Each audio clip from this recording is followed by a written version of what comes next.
So apart from focusing on how much food waste we actually go into the landfill, you actually know the more food we waste, the more water we are consuming as well. And secondly, and a lot of food waste can actually fuel up the stomach of a lot of people. And if the third fun fact is football is a country, it can actually be like a country on the food source in the world. So I think there are more than enough reasons for us to cherish food we have. And the more importantly, to understand the things correctly. That is what we call science. Science is about that. And then today we have a very honored to learn from the first speaker, Dr. Sam Leung. So he's a very experienced lecturer and then focus on research in food waste and also a lot of food science and technologies. And I'll pass the mic to Dr. Sam Leung and for on-site students, can I invite you to give Dr. Leung a backhand?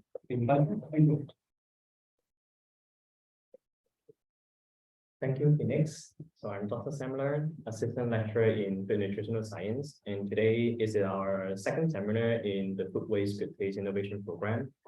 Topics of today will be about food waste research and technology. Today I would like to give you a brief introduction on the food waste situation in Hong Kong and some of the novel technology that are actually happening in some of the research group around the world. So let's start. So here is some of the food waste situation that is actually happening in Hong Kong. These are the data that I extracted from the Environmental Protection Department in 2021.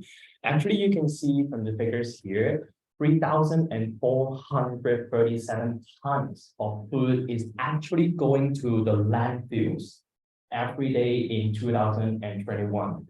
Some of you might not think that food waste is a huge problem in Hong Kong, but actually the food that turn to waste and going to a landfill every day is increasing compared to the data that we have in 2020. The need is an increasing problem because we are running out of land. You can also see the pie chart here, which is showing you the percentage of the waste that going to solid waste that is going to the landfill. You can see here a large portion, which is 30% of the solid waste that going to the landfill is actually food waste. That means this is the primary solid waste that goes to the landfill every single day. So who generate this food waste? Most of my students may think that, oh, it's actually from the restaurants, from the industry, not from me, right? But actually from the data, 68% of the food waste are generated by household. So each of you sitting here or in front of your computer, going to Zoom, we are actually the one who are responsible for generating this food waste. Every single year, people living in Hong Kong, each of you are generating approximately 170 kilograms of household food waste. And these food waste are all just going to the landfill for any treatment, for any recycling or anything. So that's why we have to do something to reduce this food waste situation because we are running out of space. Even we have the landfill, the government have extended landfill space, but this is not the ultimate goal for us to solve the food waste problem. So in food waste management science, before the scientists consider the food as a waste and go to a landfill, actually there are 3 different stages that we can do, and the scientists would prefer to do something we call reduce first, which is the source reduction. Because the aim of the source reduction in this reduce stage is to avoid the generation of food waste. So scientists have done a lot of research, including the reducing overproduction. So they have calculation, they have some life cycle analysis to calculate the amount of crops they need to grow in the agricultural farm, the way to utilize the energy to reduce the waste of water generation to pollute the environment. So to reduce the overproduction and ensure the food that's generated in the agricultural farm can provide the demand from the peoples around the world. One of the things is also very important is not only to optimize the amount of food that is generated by the agricultural farm, but also to optimize the distribution method Transportation is also a very important method that will affect the food waste generation because we all don't want to buy some ugly fruits and vegetables, right? When you go to the supermarket, if you saw your apple is bruised, most of the customers they won't buy it. So if the transportation technique, if the logistic technique is not good, then it will also affect the amount of food that will turn to waste, but not turn into our plate as a food. So optimizing the distribution is also something that the scientists want to focus on to reduce to have a better route for logistics, to have a better transportation and storage method. And it's also affecting one other thing, which is the increasing the shelf life of the food. So there are some like novel technology like vacuum packaging. There are some organic spray that you can spray on the fruit and vegetables to prevent the bacteria or microorganisms contamination. So there is a longer period of time that the food that you can purchase from supermarket or food store to be able to be the food, but not expire and then become the waste. So what can we do? Actually, I think understanding your food waste is the major key that can help to reduce food waste in your daily life. I remember I asked my students, some of my students, like how many food waste that you're actually generating every day. I remember I received a really fun response. The student told me they didn't generate any food waste in their daily life because I'm not the one who cooked the food. But actually, you're not only cooking will generate the food waste because when you're eating outside in takeaways, when you're eating in restaurants, definitely there will be something left over, which these are also the food waste. So today I'm going to introduce 3 simple methods for you to try to understand the amount of food waste that you're generating in your daily life, which we also call it in a scientific point of view, food waste audit. One of our team actually in the food waste innovation program is doing the food waste audit for the Hong Kong restaurant to understand some common food waste that is generating in Hong Kong restaurant. If you have more interest, you can go to our website to know more about it. So the first 2 method is actually a simple method that I think everyone can do. So usually when we want to calculate our food waste, we set a week with weekdays and also weekends. The first method is called guesstimate. So it's a really simple method. Use plastic bag, use different types of bags to hold all your food waste that is generating in your daily life in a week. So after the food waste audit period, you can estimate the amount of food waste that you're generating within a week using volume. So are you only generating a small plastic bag, or is it a large Ziploc bag, or even a large garbage bag that hold all your food waste that is generating in a week? This is the most simplest method that you can try for you to realize how much food waste that you are actually generating in the week or your daily life. The second method is called weighing method. So it's a similar method to the guesstimate, but you're not estimating the amount using the volume, but using the weights. So put a plastic box or carpet in your kitchen with the lid on, so there will be no smell coming out from the food waste. And then try to weigh it after your food waste audit period. So you will know the exact grams of the food waste that you're actually generating in a week. The third method, it is the method that I recommend all of you to try. And I think it's the most effective method for you to understand more about the food waste that you're actually generating in your daily life, which is the food waste diary. So actually, one of the non-NGO organization, NGO in Hong Kong, helping the food waste situation called Feeding Hong Kong, they have one of the examples of this food waste diary. I just downloaded it from their website. You can easily search it online to find this food waste diary link.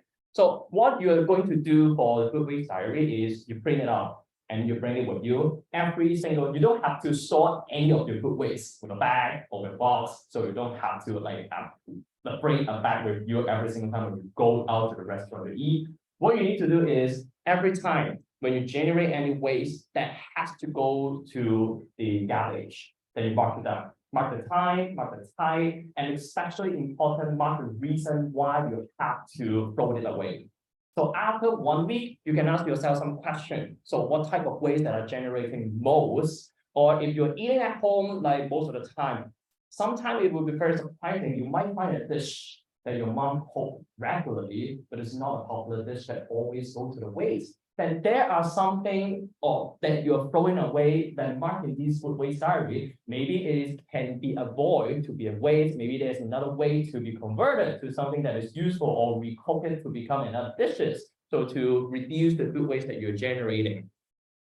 So the second priority in food waste management is reuse. So in reuse, we are talking about to reuse by human body or reuse as a feedstock for livestock raising. So if the food is still within the expiry date, if it is still hygienic, safe for people to eat, it will be the best for us to reuse the food by redistributing the food to people in need around the world. Like Hong Kong, we are feeding Hong Kong, we have Food Angel, we have a lot of NGO that have to redistributing the food that nearly expired or some leftover food into people in need in Hong Kong. Like there's a soup kitchen that they collect the food and raw ingredients from the supermarket, from the Chinese restaurant, or from some of the hotels after the buffet, and they cook the food to people who are in need. There is also this type of automatic machine which the Food Angel actually collects some of the lunch boxes that is not consumed by people, but it's still safe to eat. They will put it inside this automatic machine. If you register as a member, you can use the membership card to prove that your people in need, and then take the box of rice or noodles from this kind of machine. Then you can also redistribute this food to people in need and not putting this food to the waste.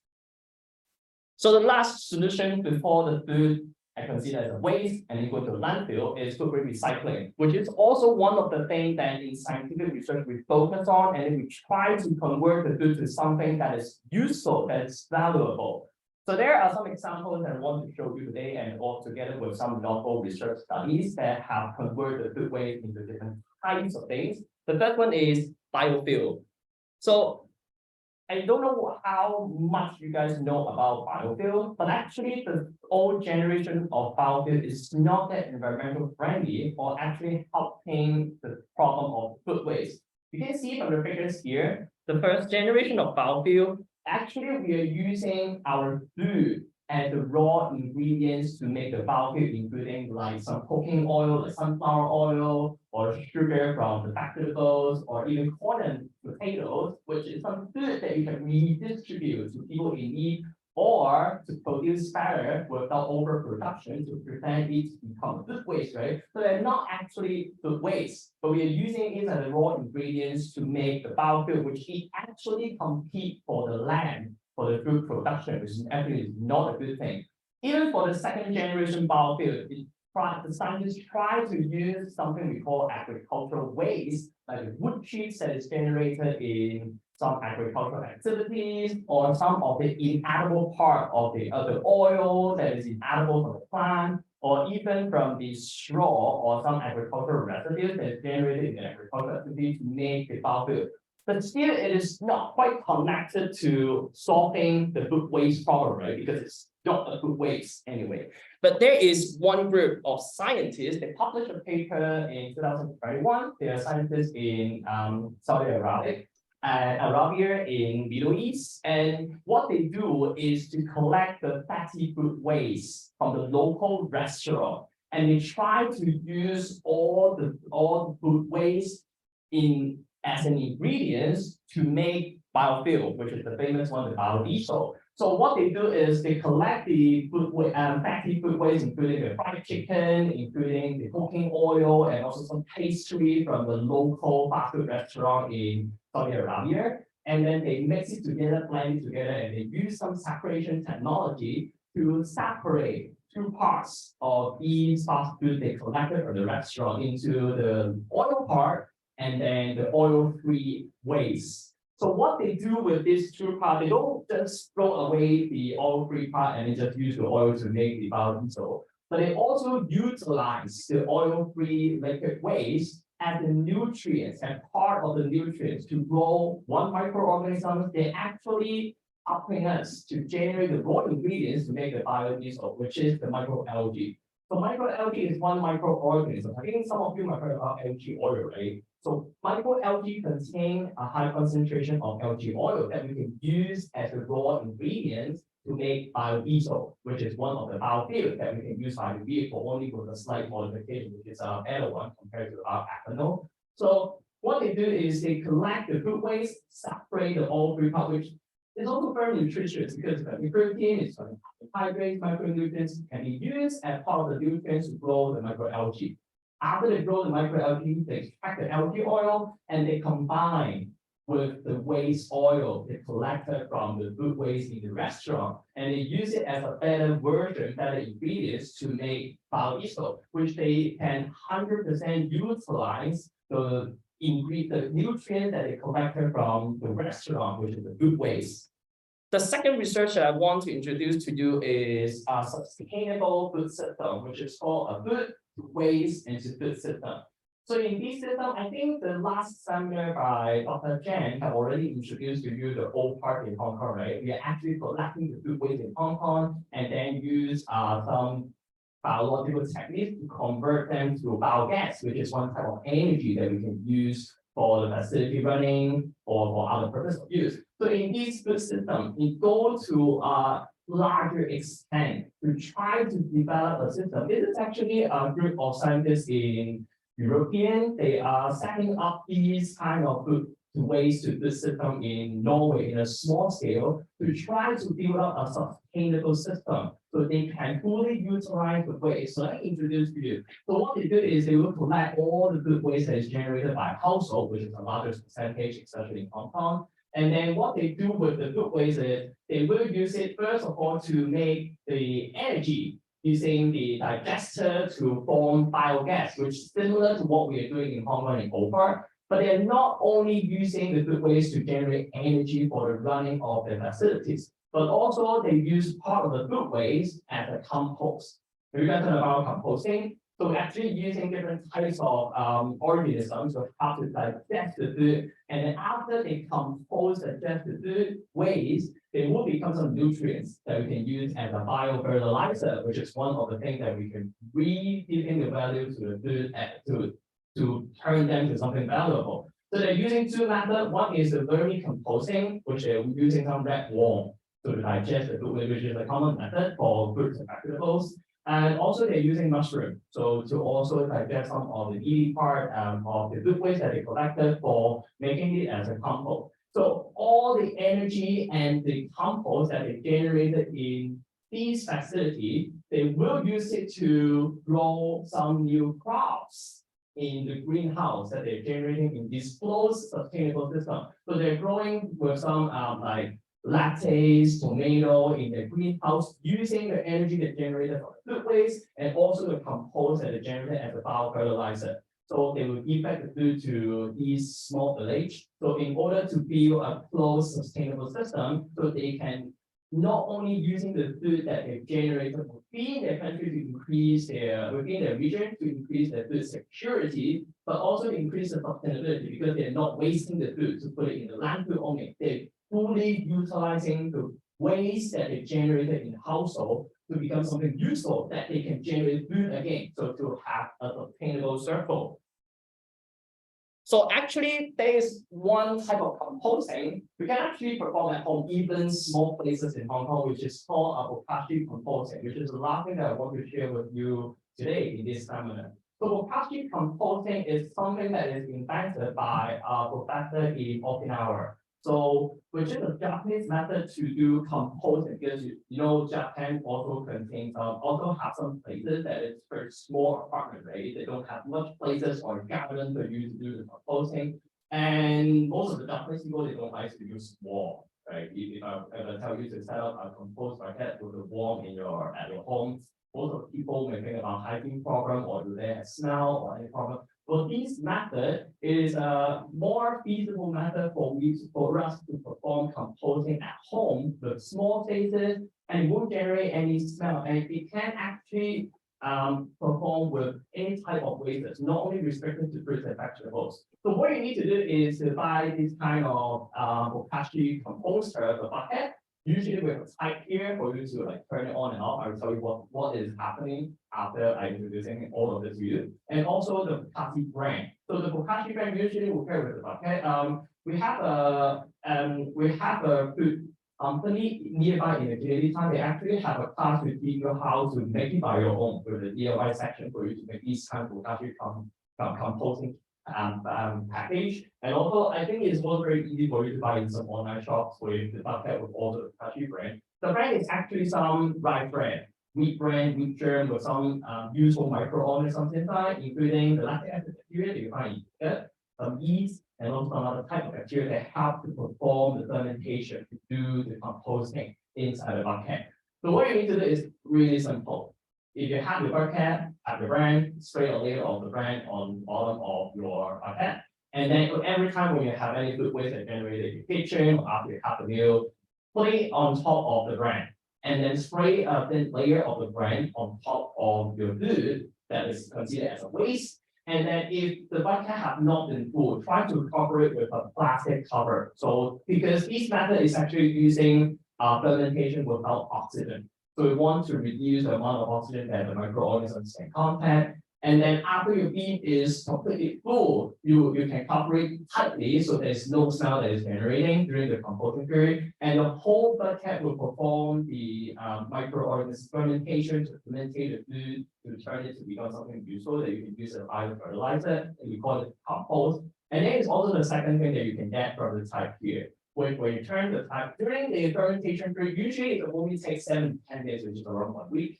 So during this period, every day you can turn the type on and it takes something which we call the Bokashi tea.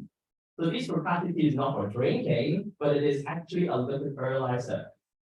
This whole fermentation, because the output will be a little bit more acidic, so you cannot directly apply on your plant or your garden. So what you can do with the Bokashi tea is you can dilute it with water, and then you can spray to the soil so the enriched soil so the plant can grow better. And also, if you don't want to dilute it or you don't have any plant, Bokashi can actually help to remove the slime, to control the slime in your drainage system in the kitchen. So it can also be used for another way. The compost you collected after 7 to 10 days, you can use it to grow your plant. But the only thing that you need to consider is you cannot use it directly like other compost. It's not that convenient because it takes a lot of space. It's easier for you to perform in a small spaces. But what you need to do is to combine with your soil first, wait for weeks and months, and then you can use this soil to grow your plant afterward because we need some time for microorganisms and the nutrients inside to combine with the soil so it become a better places for your plant to grow. If you directly touch the roots of your plant, it might damage your plant because it's quite acidic after the fermentation period as a compost. So this is the end of today's seminar. So I hope you guys learned something about food waste and the science and some novel techniques that have been doing in some research around the world. And I hope you find it interesting. Okay, so I will give the time back to Phoenix.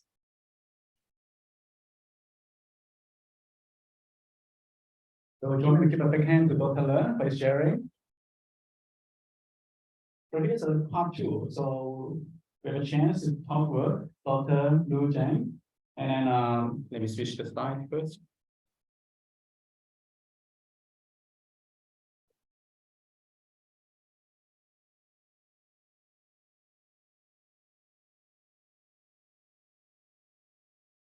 Right. So Dr. Zhang research focus cover 3 areas of topic: food quality control, cereal chemistry, and also food analysis. And she's also currently teaching a couple of courses in biological science faculty, such as functional food, meat theory, and grain sciences. So we're going to ask a few questions to Dr. Zhang about several urban tales on the food, on the common food that we have every day.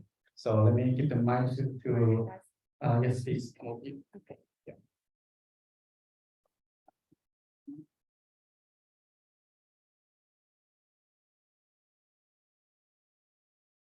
Hello, test. Hello, testing. Hello, testing. Yes. So, Dr. Zhang.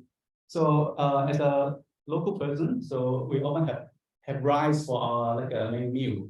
So we often have a lot of like leftover rice and dishes. My mom say we should eat it every day until, or for the whole week until it's all finished. And some like new generations say it's not healthy to keep them overnight. Could you share some insight with us? Okay, so yeah, so I agree with you. My mom always tells me the same thing. Like you should never throw away anything. She sees the action of throwing away food a crime. So I always argue against her. I'm not completely against this idea because to we toss leftover, the answer is it depends. So what it depends on? It depends on if the food is safe or not. Some might ask, How do we know if the food is safe? Do we run some sort of microbiological testing? As a regular consumer, we can't, right? We don't have access to those fancy equipment. But what we can do is to ensure we properly handle and store our food, right? There are two factors we always should consider when we're handling and storing our leftovers. One is temperature, the other one is time. I see there are some of my students from food hygiene and quality control in this room and also online. They can tell you everything about it. But for those of you who don't know, let me share with you some valuable information. Actually, this is an educational webpage provided by Center of Food Safety in Hong Kong. Okay, let's look at this one, temperature. Temperature, so the temperature range between 4 to 60 degrees Celsius is very favorable for the growth of microorganisms like pathogenic bacteria. What we want to do is to avoid our food being exposed to this temperature danger zone. So what if we have to expose our food to this temperature danger zone, which is actually happening all the time, right? After we cook our food, we want to cool it down first, right? After we order some takeaway meals, after we get takeaway meals, we need to transport it first to our home or somewhere else that we can eat. So the food probably will enter into this zone. What we need to do is to minimize the time. Then we need to look at another rule, 2 hour and 4 hours rule. So this is the two critical numbers you should remember, 2 hours rule. So if the food has been left out, for example, at room temperature, which is definitely within the temperature danger zone, then you can use it still safe, and you can refrigerate it for later use. It's definitely safe. What if you left your food out for more than 4 hours? Now you can throw away your food for sure because they're unsafe. Don't eat them. Otherwise, you will get yourself sick. There's a very high possibility you will get yourself sick. For food that are left outside or left in at any temperature between the temperature danger zone, that is more than 2 hours or less than 4 hours, you can still eat it and use it, but do it immediately as soon as possible. But do not put them back into the fridge for later use. It might be unsafe if you do so. So with those rules in mind, you can always ensure your food is safe to eat. So some tips to help you to remember how to handle it safely. Handle leftovers safely. After you cook it, store it immediately in a container that's covered or in a sealed plastic bag. And remember to put it in the refrigerator within 2 hours of cooking. Remember that, 2 hours of cooking. So this way, the food should be safe for sure. And some of you might say, this is actually what my mom always argues with me. I can always reheat my food. I can make it super hot. So I'm sure all the pathogens can be taken care of by the super hot heat. Well, this is not completely wrong, but you should be very careful. Because heat, yes, it can destroy the microorganisms, the pathogens, but when we give microorganisms enough time to grow, it can produce toxins, harmful toxins that can be unsafe for us to eat, that can be toxic to us as well, right? The problem is some of the toxins cannot be destroyed by heat. At least the level of heat we can apply at home with our stove or with an oven. We are not able to destroy those toxins if they're produced by specific type of microorganisms. On top of that, certain types of microorganisms, we have adopted a protective mechanism. They're able to convert themselves into something that's more heat resistant. You know, if I use a professional, more technological form, it's called spore. So the spores cannot be destroyed by heat, and later they can grow into microorganisms again and make the food unsafe for us. So remember, do not rely on reheating your food to make your food safe. Always properly store and handle your leftover. So that will be the answer for this question. Thank you, Dr. Zhang. So let me know if I'm correct. So usually we like lunch or dinner take less than 2 hours. So those food, as long as we keep it in the fridge right after dinner or lunch, under 4 degrees Celsius, we can eat it another day safely. Yes. Okay, so that's the first takeaway. So let's move on to the next question. Okay. Okay. Where do you get Bokashi? Okay, we'll address it as the first one during the Q&A session. Hold on a second, Gloria. So the second urban tale is a Hong Konger, no matter you're eating at home or buying the free dishes, one rice, the Tam Tung Fan on the street, you come up soup.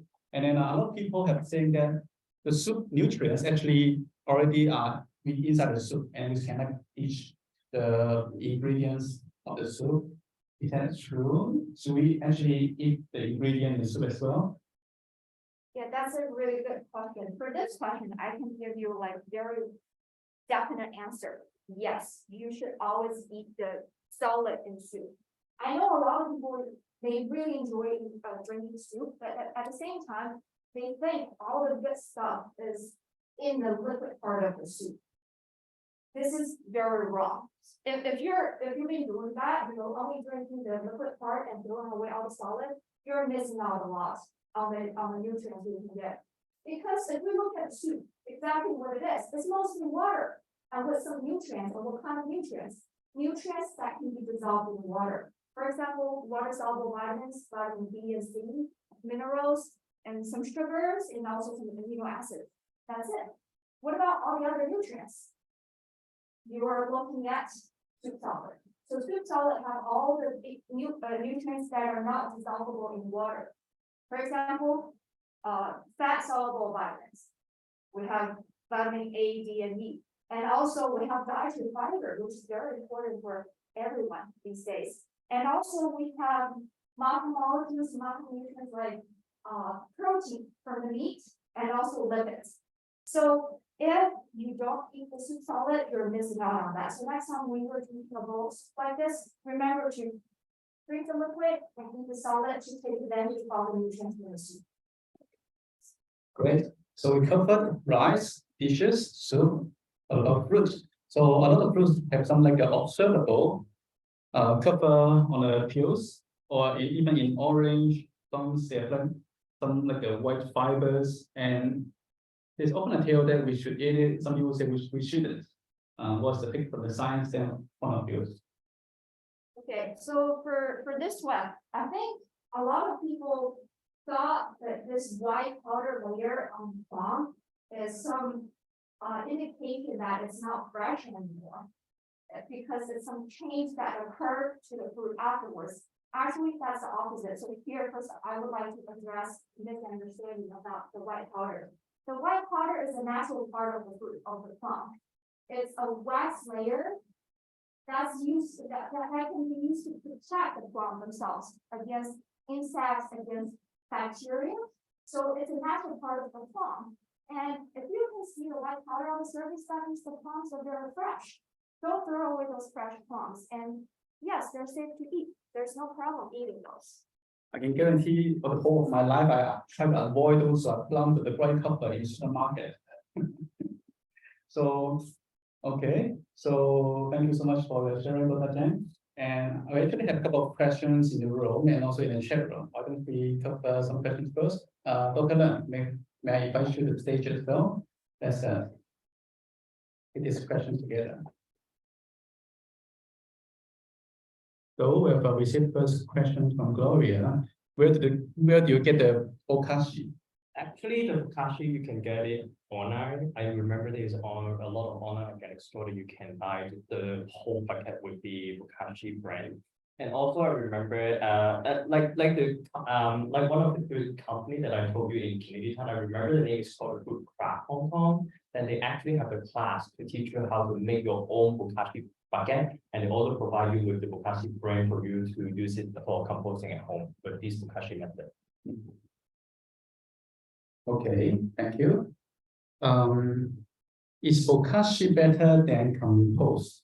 The Bokashi is actually one type of compost. I cannot say it is better or like which composting method is better. Like each of the composting method, they have their pros and cons. The Bokashi method, I think it is more feasible in Hong Kong, especially when we have a small places. You can actually just keep the bucket at the bottom sink part of your kitchen, and just put it at a space that you don't have to expose to sunlight. Like if you can handle with red worm, you can also perform vermicomposting, which it is also a very good method for you to compose the fruit and vegetables. And the vermicomposting, actually the compost is easy to produce because after the worm consume the food waste and then turn into a compost, you can use it immediately. You don't have to wait for it to neutralize inside the soil before you can use for gardening. Thank you. Thank you for your question, Gloria. Any question on site? Yes, please. Jeffrey.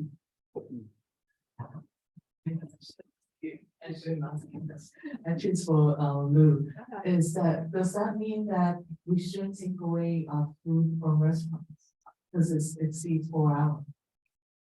It depends, you know, so as a responsible consumer, you should try to minimize the time duration between when you got your food and get home. There, I mean, yeah, for sure. Leftovers. Yeah, for leftover takeaway, there are some measures you can take that can potentially elongate the time. For example, they might have ice packs for you to take with that can lower the temperature to about 4 degrees Celsius or lower. That can help you to elongate the duration that is potentially safe. Yes, but please do not have your takeaway with you for more than 4 hours. But that's impossible. Yeah, you can just get it and then just go quickly to a place that you can eat within an hour. Yeah, please try to do that. I When mean, you have a leftover foods and you're in a restaurant with a group of people and there's like leftover pizza, you yes, tend to take away, right? yes. So, you know, that's something we can do when we already generated waste. Then we need to go back to the original point. Why are we ordering so much food? That we produce waste. You know, like I said, as a responsible consumer, we should always plan ahead of time. Be realistic. For example, when we're cooking, do a little bit of meal planning. Reduce. Yeah, to reduce the possibility that we're producing waste. When we're eating out at a restaurant, order a reasonable amount of time. I know sometimes if you go with a lot of people for a big gathering, you tend to order a lot of food, but you know, every one of us should take this responsibility and try to stop the waste being produced in the first place. Then we don't have to deal with it later. So let's solve the problem from the beginning. I mean, that's my take on this. Any other question? Yes. A lot of questions, but I will bring it down to 2. So 2-part question. Talking about the leftovers, or if it happens at home, it hasn't been served, hasn't been eaten, but does it help to store it if within the 4-hour window we reheat it before putting it in the fridge? Is that possible? Part 1. And then part 2, this is something that I feel is passed down through generations, but I've always had this belief that when you have hot food, you cannot put the lid on it. You have to let like the vapor goes out or something, and then you have to put it to room temperature before putting it in the fridge. Is that also true? Okay, yeah, Okay. so first, let me address your first question. So you're saying if it's okay to reheat the food before we hit the 4 hours. Yes, so you can still eat it or consume it any way you want before 4 hours. So you can put it in the fridge after that? No, don't.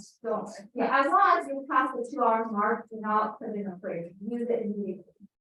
Yes, so that's the answer to the first question. The answer to the second question, yeah, that was a very good question.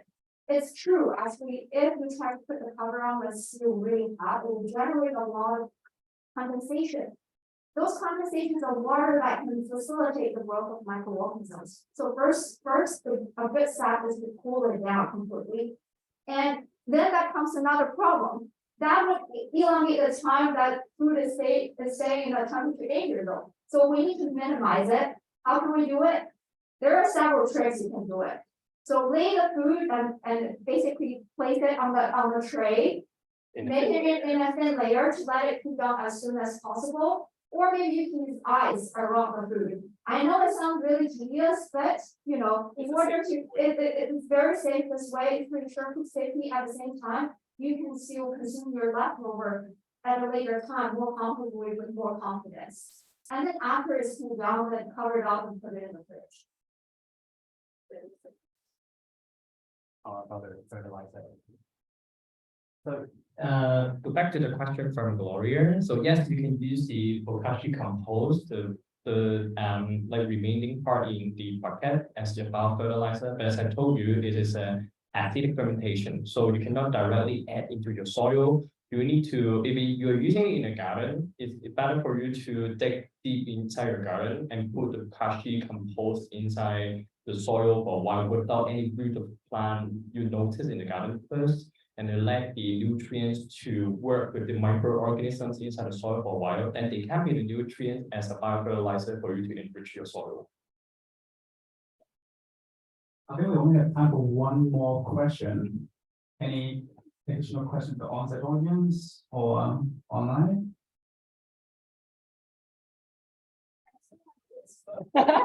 Yes, one more on the list. About the landfill, question about landfills.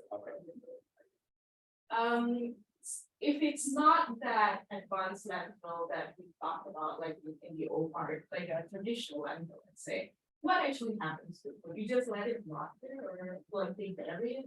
You mean the landfill? Yeah, like. The normal landfill usually will put all the like salt municipal, we call it the municipal solid waste into the places, and to let them to some of the waste like the plastic, they actually be able to decompose, but it will need a really long period of time for the decomposition process. This is also one of the things that I tell the students in my class, that you notice there are some things that they use for eating, they are known as biodegradable, right? For that kind of thing, so they are actually degradable. Even plastic bottle is biodegradable, but it takes a really long period of time. So for something that if we cannot recycle, we cannot reuse it, we cannot turn it into another thing, then they occupy the space, right? So we have to put into a space there. This is the traditional landfill. We will I think some of the landfill they will try to burn it to reduce the volume, but still there will some remain that we cannot avoid it. So each traditional landfill will occupy the space in Hong Kong that we cannot utilize, and they need to wait for a long period of time, and they won't generate any good nutrients for the soil, so we cannot use the land again. So that's why it is a bad thing for the traditional landfill if we don't recycle it or reuse it in another way. Thank you so much for the questions on site and the sharing from Dr. Zheng and Dr. Leung. So just to quickly wrap up, today is about science and daily life. I just want to quickly share, echo to Dr. Zheng's viewpoint or advice, which is we manage how much we eat. So there's a restaurant owner friend of mine who hire a management consultant to do the market research, how to do business. And the consultant told him, okay, always offer the portion way more than people can finish. The consumer will feel very high value coffee and they will go. So, but it's our responsibility to control how much we order. So we can stop offering us. But talk about business, or we promote our last seminar next Friday. So next Friday we have a star panel. We have 3 CEOs, very young CEOs, from three very different types of food waste innovation startups, and moderated by executive committee from the Hong Kong Chapter Association. So yesterday night I joined the panel discussion briefing call. It's amazing. So if you're interested, sign up for the next seminar. And again, thank you so much for everyone's time. Let's give us our speaker a big hand before we end. And thank you, online audience. And yes, we'll share the recording in April, put it on the Green Hospitality webpage, and share it with you all. And for online audience, I think that's it for today. For on-site audience, if you don't mind to spend 2 more minutes with us to take a group photo together. Yeah.